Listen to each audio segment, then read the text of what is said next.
Hey y'all, CB here, the No BS Welder here at NBS Welding. This is what we're getting into today. A while back, I did a video on setting up this idea of storing these cam lock hoses on the side of this trailer, and I'd built some brackets where I could put a post in. You can see I have an aluminum post in there to keep these hoses up. And there's another bracket here. It's sort of a multi-purpose bracket because it's being used to help secure this skid, and it also has this pocket where you can put a post down in there however high you need it. I had built this as sort of a mock-up out of treated wood to hold the hoses on the side. And I've been in touch with my buddy that's my job contact on this job, and they want this part made of metal. So I'm going to be replacing this treated wood gizmo with steel. And so we've got to make some material that'll fit down in these pockets tight the way the 2x4s do. And it's pretty obvious to look at it and see that this thing I've made out of treated wood's a little bit too low anyway. So that's the next little job we're going to be doing. So the first part of this, for the people that don't know, these pockets are designed for a 2x4 to go down in. And because of that, they're pretty much 3 9/16 of an inch in one direction. And when you measure the other direction, they're about 1 5/8 inches. And that's the thing you run into with this being 1 5/8, 1 11/16 by 3 9/16. There's no tubing or anything that you can buy that really fits these good. Now, this is a standard that you can buy that's supposed to be used for this purpose, and these work. I have this one left over from doing a buddy of mine's trailer where he had bought some, but they annoy me because they are extremely loose. When you put these in there, they really flop around. And I don't think you should have to. In a lot of cases, that being a little bit loose is fine. I don't think you should have to beat it in there with a hammer, but on this particular application, I would definitely need something that's fitting tight. And in order to do that, we're going to have to custom make the thing. So to get going on this, I've got some galvanized metal that I'm putting in my brake, and I've got marks on it so that I can form this piece of metal and fold it in the manner that I need to get the part to the size that I'm wanting for a standard to go in that pocket. So here's what we're looking for. A piece that is more the size of a 2x4. So that when you put it up on this into the standard on the trailer, yeah, it goes in there, but it's snug and we've got some contact. Now that I've measured the size that I need of the part, as far as putting it together, the easiest thing for me to do, I think, is just draw it out on the table, and that'll give me two things, more or less a square on the table that gives me the size and the square. Using an angle grinder with a cutting wheel, there's a couple spots where I'm going to be notching in. You see, I've tacked some angle iron pieces down on the table that hold my two vertical posts that are going to go in the standards. And then I've formed a top section in the brake, and I'm notching some notches in it for that section to fit in across the top. Now that this part that I've made fits in across the top of here, I can start welding it into place. And we'll get these welds touched up with some cold galvanizing compound to repair the places where the galvanizing gets burned off. Now I've formed a bottom section that is going to be kind of dual purpose. It finishes off the square and it'll help hold it. But it's also the depth stop so that the posts only go in the distance that they're supposed to go in. Got that piece in the right place, so the next thing's going to be just to get this welded up and get it cleaned up.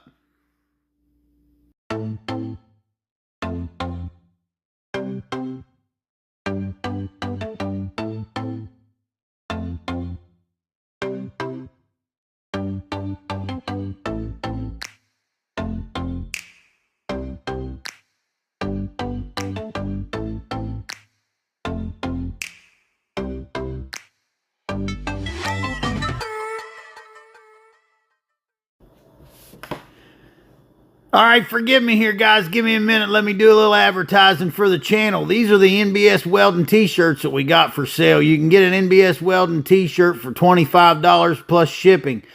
If you email Tina at nbswelding@aol.com, then she'll get with you on what your shipping cost is going to be and get you a t-shirt. Now, in the description of my videos, there's links to our Amazon storefront.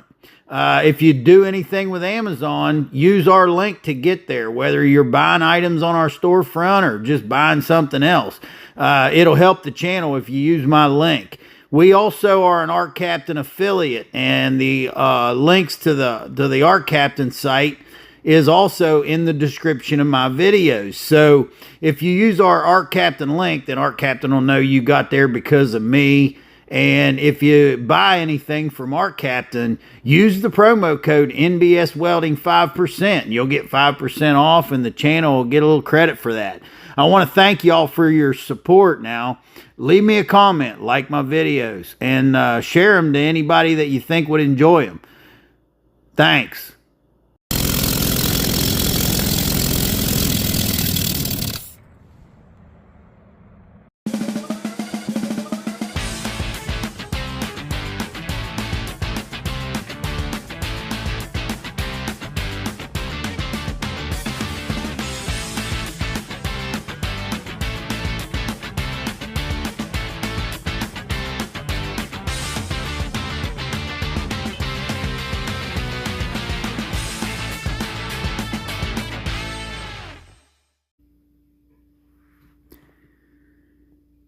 We're ready with this thing to go on into place here.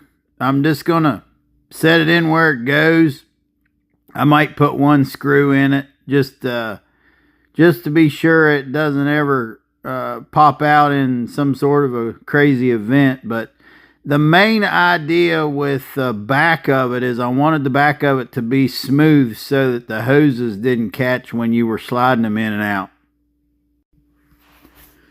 Another little thing to deal with on this trailer is this small stainless steel line. You would think that those lines would be pretty tough, but this one actually got ate up and formed a leak. We can see here where someone tried to patch it up with some silicone, and we're going to be replacing this line completely. So with a tubing cutter and tubing bender and some wrenches, pretty simple, just made a new line.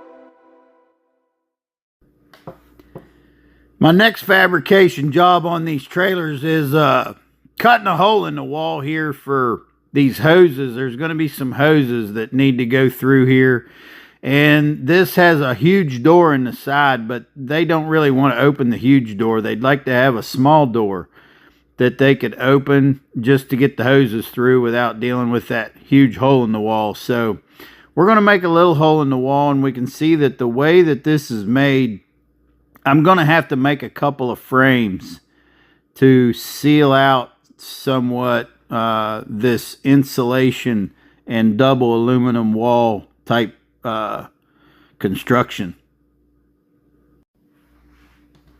Going to use the Arc Captain Cut 55 Pro. I've got some 11 gauge aluminum, and I'm just going to cut the strips I need and form them on the brake.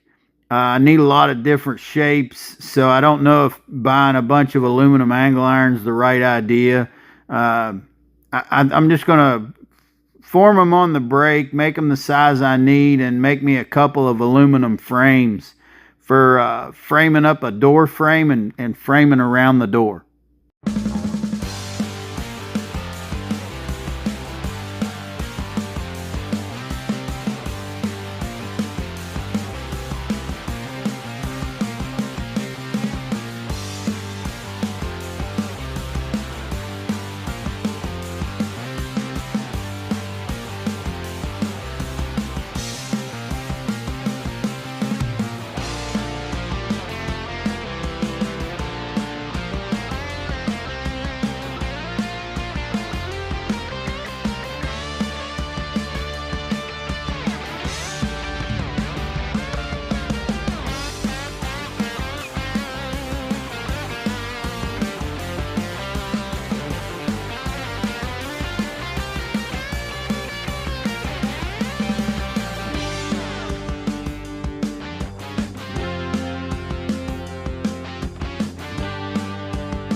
I pulled the TIG 200P outside to tack this up. Now, I can't do a whole lot of welding out here. I'll burn up the insulation in these walls, but just to get the thing put together and know that it fits the way that I want it to fit, I tacked it outside. Then when I bring it in, you see I've set it on this insulation board and plate. And using the existing holes that hold the frame onto the trailer, I've screwed the thing down to a plate to, you know, hold its shape so it doesn't warp from the welding. And then there's just a whole lot of TIG welding sitting here getting this aluminum welded up, and then inside and outside, flip it over, tack it down. I wasn't able to screw it down when I flipped it over, but I did put some tacks on it. And then the next thing would be to make up the parts for framing the door. And to frame the door, I've got the 4 pieces of angle that I want to form, and then also a rain guard for the top. These won't be coped. They're going to be cut on miters, 45-degree miters, so I'm able to use the saw and cut those miters. Now, because of the thickness of the frames, I had to cut down the door some, and I've got the size, so I cut the door down. And then the next thing, I put the inner frame into the outer frame and actually used the spool gun to tack them together. Tacked them together with the reveal that I wanted, and that way they're a matching set, and with them tacked together, then I welded up the miters. That way when I cut it loose, that door's going to fit in that door frame really well. And then I use the spool gun again to tack the rain gutter into place, and once I had it where I wanted it, I cleaned up the mess that the spool gun made and TIG welded that on there. Now, there's decal on the door section that I'm going to try not to get a lot of glue on, but I mask it off and then started to do the assembly, put this together, and now it's time to get out here on the trailer and install this thing. And to me, this caulking is really more important than just sealing out water, because on things like this where you got a lot of vibration, once that caulking's cured, it'll actually hold more than the screws will. Screws waller out eventually, but the caulking really sticks. So I decided to do latches inside and out. It's nice to be able to shut it from the outside and latch it, but then you're going to want to come to the inside and make it a little more secure. So this is what we ended up with the door and the door frame. I think it's going to work. I think it's a pretty good job, and it's looking good. I really appreciate you watching, and I hope you like the door. Y'all learn to work with what you got. That way you always have everything you need.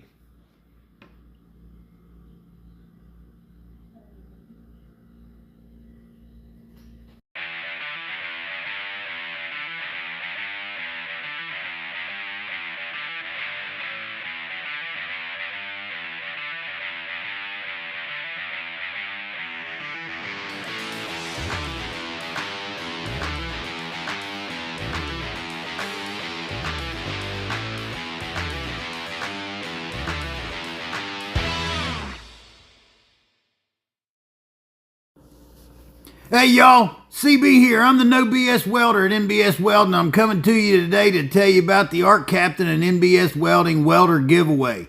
We're giving away an Arc Captain MiG 145 Pro, just like I'm welding on the bottom of this skid steer with right now. I'm going to tell you how to enter to win. You got to comment the word Arc Captain on this video.